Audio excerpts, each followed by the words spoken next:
বৌদি, আজকে চিংড়ি মাছটা দিয়ে পাট শাকটা কিন্তু দারুণ হয়েছে, আর আমিও ভীষণ খুশি।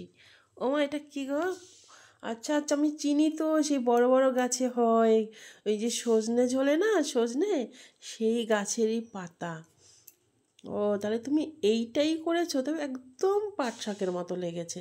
ঠিক আছে, আজকে কিন্তু আমি বাড়ি যাব না। আজকে বসে বসে দেখবো তুমি এই শাকটা কিভাবে রান্না করো। প্রথম থেকে শেষ পর্যন্ত দেখবো কিভাবে কি দিচ্ছ, কি করছো, পুরো রান্নাটা শিখবো। তারপরে বাড়ি গিয়ে, মানে খাবো তোমার এখানে, তারপরে বাড়ি গিয়ে ওদেরকে আবার এমনি এমনি করে রান্না করে খাওয়াবো। খাইয়ে ওদের চমকে দেবো, দেখো না, বলবে কোত্থেকে শিখেছিস, মানে কোথায় পেয়েছে এমন সুন্দর রান্না, ওরা দেখবে তাক লেগে যাবে। রান্নাটা তো তোমার হয়ে গেছে, চিংড়ি মাছটা বেশি ভাজোনি, সেটাও দেখলাম খুব ভালো।